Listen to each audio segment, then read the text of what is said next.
بہت سے لوگ مذہبی لوگ میرا جسم میری مرضی اس کو برا سمجھتے ہیں، حالانکہ کچھ لوگ کہتے ہیں کہ اس میں برائی کیا ہے؟ ظاہر سی بات ہے میرا جسم میری مرضی۔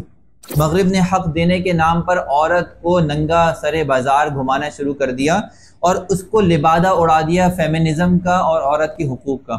عورت کے لیے جو ہے وہ بچوں کا جننا اور بچوں کی تربیت کرنا، اس کی نشو و نما کرنا، وہ ایک گھر کی ملکہ ہے، اس کو گھر کا غلام یا لونڈی نہیں بنایا۔ تو ہمارے ان قبائلی علاقوں کے اندر یا ہمارے جو ہے وہ گاؤں دیہاتوں کے اندر علوم نہ ہونے کی وجہ سے، ایجوکیشن نہ ہونے کی وجہ سے، وہاں اس کا نتیجہ یہ نکلتا ہے کہ عورتوں پہ مظالم ہوتے ہیں۔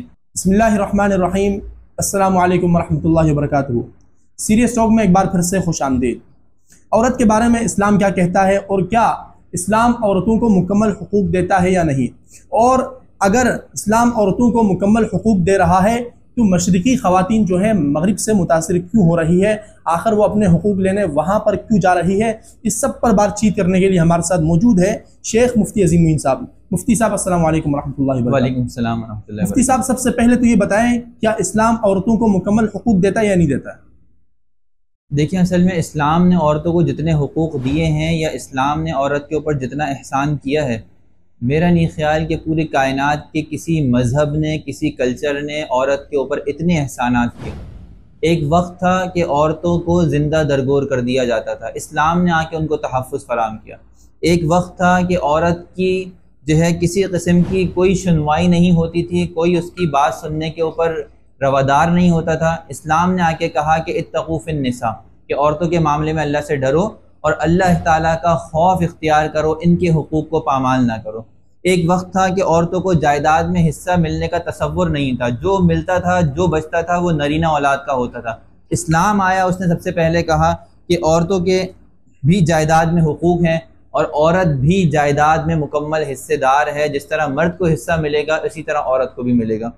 اسی طرح بہت سارے معاملات کے اندر نبی کریم صلی اللہ علیہ وسلم نے جگہ جگہ عورتوں کے حقوق کو بیان کیا اور باقاعدہ اس کے بارے میں شوہروں کو نصیحت کی کہ تم ان خیر خواہی کی نصیحت لے لو اور اپنی عورتوں کے اوپر ظلم و ستم نہ ڈھاؤ۔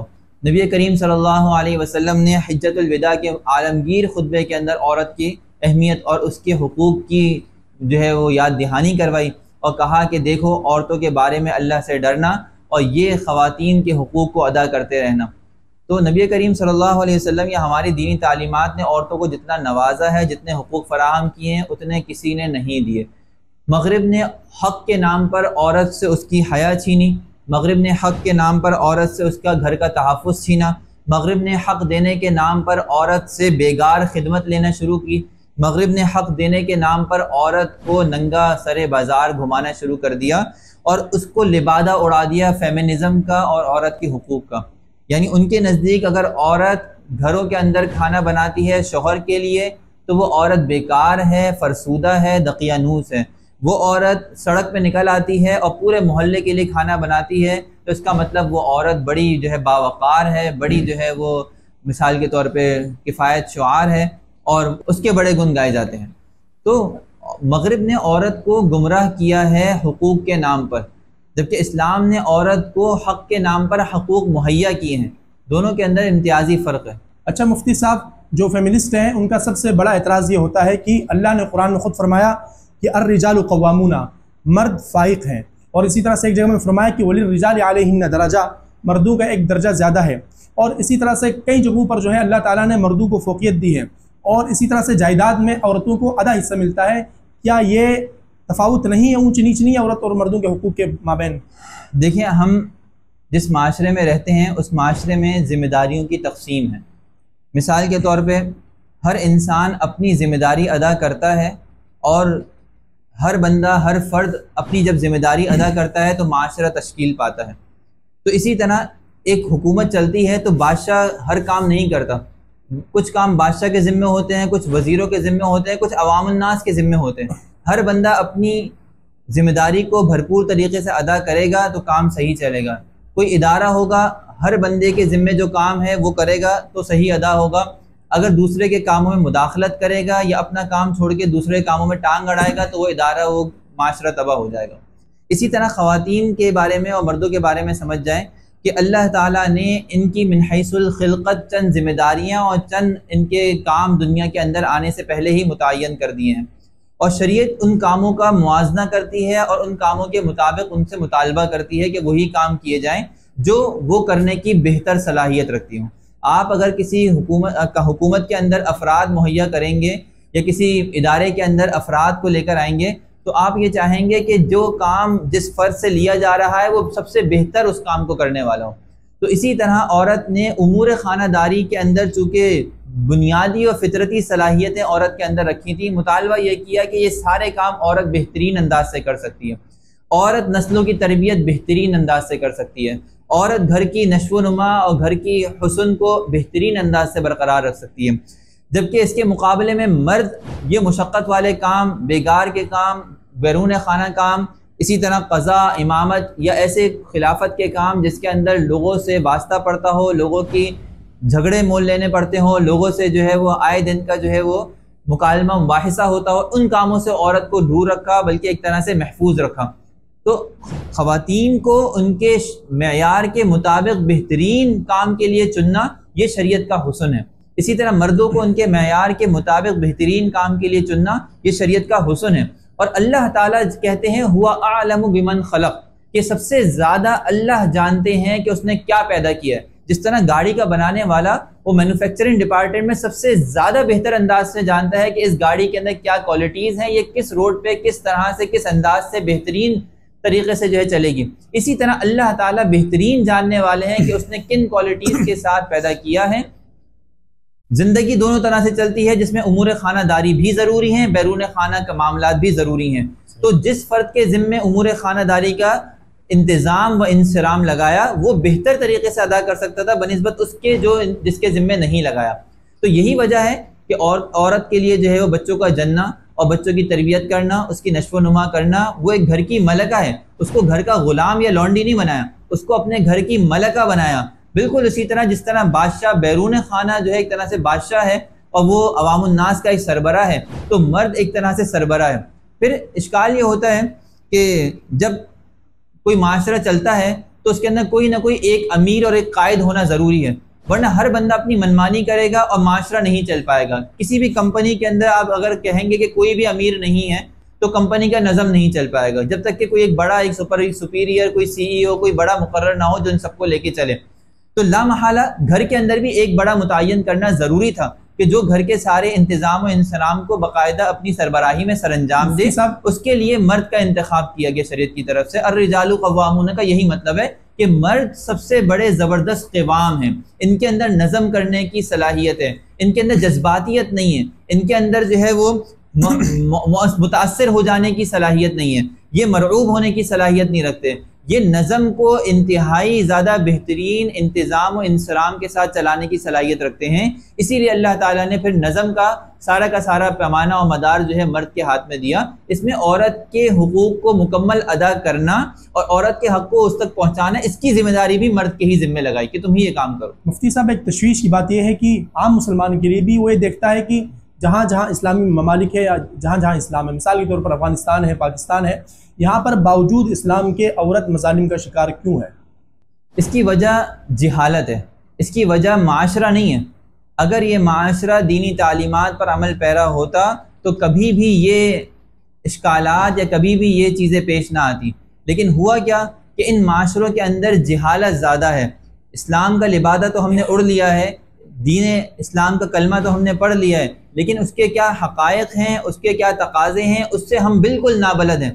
خاص طور پہ ہمارا رورل ایریاز، ہمارا جو قبائلی علاقے جات ہیں، ہمارے گاؤں دیہات ہیں، وہ اس علم کے، جیسے کہ قرآن میں بھی فرمایا گیا نا کہ بدوی جو ہوتے ہیں وہ زیادہ جو ہے وہ کیا ہوتے ہیں، اشد ہوتے ہیں، سخت دل ہوتے ہیں۔ تو ہمارے ان قبائلی علاقوں کے اندر یا ہمارے جو ہے وہ گاؤں دیہاتوں کے اندر علوم نہ ہونے کی وجہ سے، ایجوکیشن نہ ہونے کی وجہ سے، وہاں اس کا نتیجہ یہ نکلتا ہے کہ عورتوں پہ مظالم ہوتے ہیں، ان کے حقوق کو دبایا جاتا ہے، اور صرف عورتوں پر ہی نہیں، وہاں ایک طرح سے جاگیردارانہ نظام اور قبائلی نظام کے تحت ہر بڑا چھوٹے کو کھا جاتا ہے، ہر بڑا مگرمچھ جو ہے چھوٹی مچھلی کو جو ہے چبا جاتا ہے، اس کے حق کو ادا نہیں کرتا۔ تو یہ مسئلہ وہاں صرف عورت کے ساتھ نہیں ہے، بلکہ ظلم کی وجہ سے اور حکومتی قوانین کی رٹ نہ ہونے کی وجہ سے ہر عام و خاص کے ساتھ ہے۔ نہیں مفتی صاحب، یہ جو قبائلی لوگ ہیں یہ مذہبی زیادہ ہیں، لیکن اس کے باوجود بھی کیا مذہب سے انہوں نے تعلیمات لی ہیں یا پھر کہیں اور سے ان کے پاس تعلیمات آئی ہیں؟ نہیں، بالکل یہ بات درست ہے کہ قبائلی لوگ ماشاءاللہ مذہبی ہوتے ہیں اور دین پر ہم سے زیادہ بہتر طریقے سے عمل درآمد کر رہے ہوتے ہیں، لیکن وہ دین کو مکمل نہیں سمجھتے۔ بعض اوقات وہ دین کے بہت ہی بنیادی احکامات سے نابلد ہوتے ہیں اور کسی کامل کی رہنمائی نہ ہونے کی وجہ سے اس میں کوتاہی بھی کر جاتے ہیں۔ صحیح۔ تو خواتین کے حقوق ہو گئے، بچوں کی تعلیم کے مسائل ہو گئے، اسی طرح دیگر بہت سارے معاملات کے اندر وہ ایک طرح سے غفلت کا شکار ہوتے ہیں۔ ان کو بیدار کرنے کی اور ان کو ہوشیار کرنے کی ضرورت ہے کہ تم جس دین کے علم بردار ہو، جس دین کے تقاضا کرتے ہو، جس دین کے نام لیوا ہو، اسی کا مطالبہ یہ ہے کہ بچوں کی تربیت عمدہ ہونی چاہیے، خواتین کی تربیت بہترین ہونی چاہیے، تعلیم کا حق مردوں اور عورتوں کے لیے اللہ تعالیٰ نے یکساں قرار دیا ہے۔ طلب العلم فریضۃ علی کل مسلم و مسلمۃ، یہ بخاری شریف کی حدیث ہے، جس میں مسلمان مرد اور مسلمان عورت دونوں کے لیے علم کا طلب کرنا کو ضروری قرار دیا گیا ہے۔ پھر کیا وجہ ہے کہ ہم ایجوکیشن کے اندر جا کے مردوں کو ترجیح دیتے ہیں اور عورتوں کو جو ہے پیچھے کر دیتے ہیں؟ اس کی وجہ صرف اور صرف دین سے جہالت اور ناواقفی ہے، نہ کہ دین کے اوپر عمل کرنا۔ اچھا مفتی صاحب، بہت سے لوگ مذہبی لوگ میرا جسم میری مرضی اس کو برا سمجھتے ہیں، حالانکہ کچھ لوگ کہتے ہیں کہ اس میں برائی کیا ہے؟ ظاہر سی بات ہے، میرا جسم میری مرضی۔ نہیں، برائی اس میں بہت زیادہ ہے، اور برائی سب سے بڑی برائی تو یہ ہے کہ یہ آپ کا جسم ہے ہی نہیں۔ میرا جسم کا مطلب میری ملکیت نا جی، جبکہ ہمیں قرآن و حدیث کی تعلیمات سے یہ معلوم ہوتا ہے کہ انسان اپنے جسم کا مالک نہیں ہے۔ انسان کیسے اپنے جسم کا مالک ہو سکتا ہے؟ جو انسان جس کا مالک ہوتا ہے اس کا وجود میں لانا اور وجود سے ختم کر دینا دونوں چیزیں اس کے ہاتھ میں ہوتی ہیں۔ ہماری نہ پیدائش ہمارے ہاتھ میں ہوتی ہے، نہ ہمارا وفات کہاں ہوگی یہ ہمارے ہاتھ میں ہے، تو ملکیت کس بات کی؟ دوسرا، انسان کو جتنے بھی اعضاء جسم کے اندر موجود ہیں یہ سارے ایک وقت تک انسان کو فائدہ دیتے ہیں، اس کے بعد یہ فائدہ دینا چھوڑ دیتے ہیں۔ اگر انسان مالک ہوتا تو ہر وقت ہی فائدہ حاصل کرتا ہے اس کو، اور اس کو جو ہے بچانے کی کوشش کرتا، لیکن یہ اللہ کی دی ہوئی امانت ہے جس سے ہم فائدہ اٹھاتے ہیں وقتی طور پر، اور ہم یہ اس گمان میں یا اس غرور میں مبتلا ہو جاتے ہیں کہ شاید یہ ہمارا جسم ہے۔ یہ ہمارا جسم نہیں ہے، یہ اللہ کا جسم ہے، اللہ کی ہی مرضی چلے گی اس کے اندر۔ صحیح۔ تو اللہ کا جب جسم ہے، اللہ کی مرضی ہے، تو اللہ بتائیں گے کہ اس جسم کو کیسے رکھنا ہے۔ اس نے بتایا ہے کہ مردوں کو اپنا جسم کیسے رکھنا ہے، عورتوں کو اپنا جسم کیسے رکھنا ہے، کیا احکامات مردوں سے متعلق ہیں، کیا احکامات عورتوں سے متعلق ہیں، یہ اس کی مرضی ہے۔ تو یہ تو کہنا ہی درست۔ اگر انسان اپنے جسم کا مالک ہوتا تو پوری دنیا میں کیوں خودکشی کرنے پہ پابندی ہے؟ اگر آپ یہ کہیں کہ خودکشی کرنا، انسان خودکشی کرنا چاہے، آپ ابھی گورنمنٹ کے پاس جائیں، آپ کو قید کر دیا جائے گا۔ آپ نے دیکھا ہوگا دنیا کے اندر بڑے بڑے ریسکیو ادارے، کوئی آدمی پہاڑ سے چھلانگ لگا رہا ہوتا ہے، کوئی فلیٹ سے چھلانگ لگا رہا ہوتا ہے، جا کے پکڑتے ہیں اس کو، ریسکیو کرتے ہیں، اس کو بچاتے ہیں۔ کیوں بچا رہے ہیں؟ اس کا جسم اس کی مرضی، معلوم ہو کہ اس کا جسم نہیں ہے تو مرضی بھی اس کی نہیں ہے۔ جسم اللہ کا ہے، مرضی بھی اللہ ہی کی چلے گی، اور اللہ تعالیٰ بتائیں گے کہ اس جسم کا کیا کرنا ہے۔ اچھا مفتی صاحب، آپ کی نظر میں لبرل مرد زیادہ بہتر ہے یا پھر مذہبی مرد عورت کے لیے؟ لبرل مرد زیادہ بہتر ہے یا مذہبی مرد عورت کے لیے؟ جی، اس میں تو کوئی دو رائے ہیں ہی نہیں، کہ جو مذہبی ہوگا وہ حقیقتاً مذہبی وہی ہوگا جو عورت کے حقوق کی سب سے زیادہ رعایت رکھے گا، جو اپنی زبان سے، اپنے ہاتھ سے عورت کی ایذا رسانی سے محفوظ رکھے گا، جو عورت کی عزت کی، ناموس کی، اس کی حقوق کی مکمل رعایت کرے گا۔ تو اس کے مقابلے میں کوئی دوسرا کیسے ترجیح دی جا سکتی ہے؟ باقی لبرل جو ہوگا وہ لازمی سی بات ہے، عورت کو اپنے جو ہے وہ فیم کے لیے استعمال کرے گا، کہیں اپنی جاہ و منزلت کے لیے استعمال کرے گا، کہیں اپنی پارٹیوں میں لے کے جائے گا، باس کو جو ہے خوش کرنے کے لیے استعمال کرے گا، دوسرے اپنے دوستوں پہ فخر جتانے کے لیے استعمال کرے گا۔ اس کے لیے تو عورت ایک ٹول ہے کہ جس کے ذریعے سے وہ سمجھتا ہے کہ میں سیڑھی کے اوپر قدم رکھ کے شاید بلند مرتبہ یا زیادہ مال یا زیادہ عزت شہرت حاصل کر سکتا ہوں، وہ عورت کو ایک ٹول کی نظر سے دیکھتا ہے۔ جبکہ ایک مذہبی آدمی، وہ لازمی سی بات ہے، وہ عورت کی عزت، تحفظ، ناموس، اس کے حقوق کو ایک شرعی نقطہ نگاہ سے اور ایک اللہ تعالیٰ کی طرف سے عطا کردہ ذمہ داری کی حیثیت سے دیکھتا ہے، تو اس کی بات مختلف ہوگی۔ اچھا مفتی صاحب، ایک فیمنسٹ خاتون ہے، وہ لکھتی ہیں کہ دین اسلام خود عورت کو جنسی کھلونا سمجھتا ہے۔ دلیل دیتی ہے قرآن کی آیت لتسکنوا الیہ، تاکہ تم اسے سکون حاصل کرو۔ دلیل دیتی ہے قرآن کی آیت سے فلما تغشاها حملت حملا خفیفا فمرت به، اور وہ دلیل دیتی ہے قرآن کی اس آیت سے کہ عورتیں تمہارے لیے کھیتی ہیں۔ تو یہ کہتی دین اسلام صرف عورت کو جنسی کھلونا سمجھتا ہے اور کچھ نہیں۔ مجھے حیرت ہوتی ہے کہ ایسے لوگ قرآن کو میں سے کہتے ہیں نا کہ افتؤمنون ببعض الکتاب وتکفرون ببعض، کہ اپنی منمانی چیزیں قرآن سے اٹھا کر نکال لیتے ہیں اور دوسرے قرآن کے بقیہ حصے کو چھوڑ دیتے ہیں۔ انہوں نے یہ کیوں نہیں پڑھا قرآن کے اندر ان المؤمنین والمؤمنات والقانتین والقانتات والصادقین والصادقات والصابرین والصابرات والخاشعین والخاشعات، مکمل لمبی طویل آیت ہے، سمجھ میں آ رہی بات؟ جس کے اندر اللہ تعالیٰ نے مومن مرد اور مومن عورتیں، عبادت کرنے والے مرد، عبادت کرنے والی عورتیں، جھکنے والے مرد، جھکنے والی عورتیں، دونوں کے لیے برابری کے ساتھ حقوق بیان کیے۔ اسی طرح اگر وہ قرآن کی آیت اٹھائیں جس کے اندر اللہ تعالیٰ فرماتے ہیں من عمل صالحا من ذکر او انثى وهو مؤمن فلنحيينه حیاتا طیبہ، کہ تم میں سے جو کوئی بھی مرد ہو یا عورت ہو ایمان کی حالت میں ہو، ہم اسے بڑی پاکیزہ اور بہترین زندگی عطا کریں گے۔ تو وہ یہ قرآن کی ان آیات کو کیوں اپنی نگاہوں سے اجھل کر دیتی ہیں اور ان کے اوپر کیوں بات نہیں کرتی کہ مرد اور عورت کا اللہ کے ہاں مرتبے کے حساب سے کوئی فرق نہیں ہے۔ ایک مرد اللہ کے ہاں اگر مقرب ہو سکتا ہے تو عورت بھی مقرب ہو سکتی ہے۔ ایک مرد اگر اللہ تعالیٰ کی ہاں بلندی درجات پا سکتا ہے تو عورت بھی محنت کر کے اتنے زیادہ بلکہ اس سے بھی زیادہ بلندی درجات پا جاتی ہے۔ اگر ہمارے ہاں اسلام کے اندر حضرت عبداللہ ابن عمر اور دیگر محدثین کرام کا تذکرہ آتا ہے جو بڑی بڑی حدیث کے راوی ہیں، تو وہیں اماں عائشہ رضی اللہ تعالیٰ عنہ، حضرت فاطمہ رضی اللہ تعالیٰ عنہ کے تذکرے بھی آتے ہیں۔ اگر تابعین میں حسن بصری اور ہمیں جو ہے سفیان ابن عیینہ جیسے لوگوں کا تذکرہ ملتا ہے تو ہمیں وہی رابعہ بصریہ کے جیسی جو ہے وہ پاکیزہ شخصیات کا تذکرہ بھی ہمارے سامنے آتا ہے۔ تو دینی اقدار کے حوالے سے، اللہ کی یہاں تقرب کے حوالے سے، اللہ کی یہاں مقام و مرتبہ و منزلت پانے کے حوالے سے مرد و عورتوں میں کوئی فرق نہیں ہے، دونوں برابر ہیں۔ ہاں میں نے آپ سے عرض کیا شروع میں کہ ذمہ داریوں کے اعتبار سے فرق ہے۔ اللہ نے مرد کو کچھ ذمہ داریاں دی ہیں، عورت کو کچھ ذمہ داریاں دی ہیں، اور اس میں کوئی ایسی اعتراض کی بات نہیں ہے کہ لتسکنوا الیہا، کہ مرد عورت کے پاس جاتے ہیں تو سکون حاصل کرتے ہیں۔ سکون حاصل کرنا کوئی گالی تو نہیں، کوئی برائی تو نہیں، اور اگر مرد عورت سے سکون حاصل کرتے ہیں تو عورتیں بھی تو مرد سے سکون حاصل کرتی ہیں، تو یہ ان کے لیے کسی قسم کی کوئی حوصلہ شکنی کی یا ان کی عزت نفس کے خلاف بات نہیں کہی گئی۔ اسی طرح عورتیں مرد کی کھیتیاں ہیں، بالکل اس لیے کہ انسان کھیت کے اندر ہی اپنا بیج ڈالتا ہے اور پھر اس بیج سے جو ہے وہ کھیتی ہری بھری ہو جاتی ہے اور فصلیں جو ہے وہ چمکتی ہیں۔ تو انسان، یہ تو ایک طبعی نظام ہے، یہ تو ایک فطرتی نظام ہے، اور اسی طرح جو ہے وہ عورت سے جو ہے جب ایک انسان اس کے قریب آتا ہے اور اس کے اندر اپنے بیج کو جو ہے داخل کرتا ہے تو اللہ تعالیٰ اس کی نسلیں ہری بھری کر دیتے ہیں۔ تو یہ تو واقعہ ہے کہ عین مطابق ہیں، اس کو ایک ٹول کے لیے یا اس کو جو ہے یہ سمجھنا کہ اس میں ہماری عزت نفس کو مجروح کیا گیا ہے، حاشا ثم کلا، ایسی کوئی بات نہیں ہے۔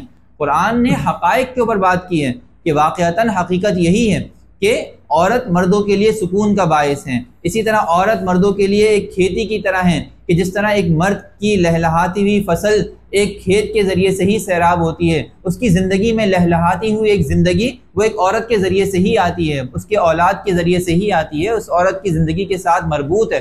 تو قرآن نے اس عنصر کو واضح کیا ہے، اس میں کوئی ایسی اشکال کی بات نہیں۔ اچھا مفتی صاحب، یہ خواتین ٹک ٹاکرز اور اسی طرح سے ڈرامہ انڈسٹری کے اندر، شوبز انڈسٹری کے اندر، ان کو آپ کیا نصیحت کریں گے؟ دیکھیں، نصیحت تو اللہ تعالیٰ اور اس کے رسول کی طرف سے، ہماری کیا اوقات کہ ہم کسی کو نصیحت کریں یا کسی سے کوئی بات کریں۔ ہاں قرآن اور اس کے احادیث میں کریمہ نبی کریم صلی اللہ علیہ وسلم کی نصیحت تا قیامت آنے والے ہر فرد کے لیے، اور وہ یہ ہے کہ اللہ تعالیٰ نے فرمایا ہے اطیعوا اللہ و اطیعوا الرسول، کہ دیکھو اللہ تعالیٰ کی اطاعت کرو، رسول اللہ کی اطاعت کرو، ومن یبتغی غیر الاسلام دینا فلن یقبل منہ، اور جو ان کی اطاعت نہیں کرے گا، اسلام کو نہیں مانے گا، اسلامی احکامات کو اپنے سے پس پش ڈال دے گا، تو اللہ تعالیٰ اس کی زندگی کو قبول نہیں کریں گے۔ تو معلوم ہوا کہ اپنی من مانی، من چاہی، نفسیاتی اور اسی طرح نفسانی خواہشات سے بھرپور زندگی انسان ہو سکتا ہے دنیاوی طور پہ کچھ مال و اسباب کے جمع کرنے کا ذریعہ بن جائے، یہ ہمیشہ ہمیشہ کے لیے آخرت کا خسارہ ضرور بنے گی۔ اس لیے ہمیں جو ہے وہ چاہیے کہ ہم اس بارے کے اندر بہت زیادہ احتیاط کریں، خاص طور پہ ہم زمانے کی ان روشنیوں سے متاثر نہ ہوں۔ ہمیں چاہیے کہ ہم ان روشنیوں کا استعمال قرآن و حدیث اور اس کے احقاق کے لیے کریں، اس کے اثبات کے لیے کریں، نہ کہ ہم ان روشنیوں کے ذریعے سے متاثر ہو کے اللہ اور اس کے رسول کے دین کو چھوڑ دیں۔ محترم ناظرین، اگر آپ مطالعہ کریں یہودی تہذیب کا، عیسائی تہذیب کا اور اسی طرح سے دیگر رومن تہذیبوں کا، تو معلوم ہوگا کہ وہ عورتوں کو صرف ایک جنسی کھلونے کے طور پر سمجھتے ہیں۔ یہاں تک کہ معلم اخلاقیات ارسطو کہتا ہے کہ عورت وہ منبع شر ہے جہاں سے ہر قسم کا شر پھوٹتا ہے۔ یہ واحد دین اسلام ہے جس نے عورت کو وہ مقام دیا ہے جو کوئی تہذیب اور کوئی مذہب نہیں دے سکتا۔ عورت جو ہے اگر بیٹی ہو تو رحمت ہوتی ہے، ماں ہو تو وہ جنت ہوتی ہے، اگر بہن ہو تو کائنات کا سب سے میٹھا رشتہ ہوتا ہے۔ اللہ تعالی ہمیں عورتوں کے حقوق سمجھنے کی توفیق عطا فرمائے اور عورتوں کو مردوں کے حقوق سمجھنے کی توفیق عطا فرمائے۔ السلام۔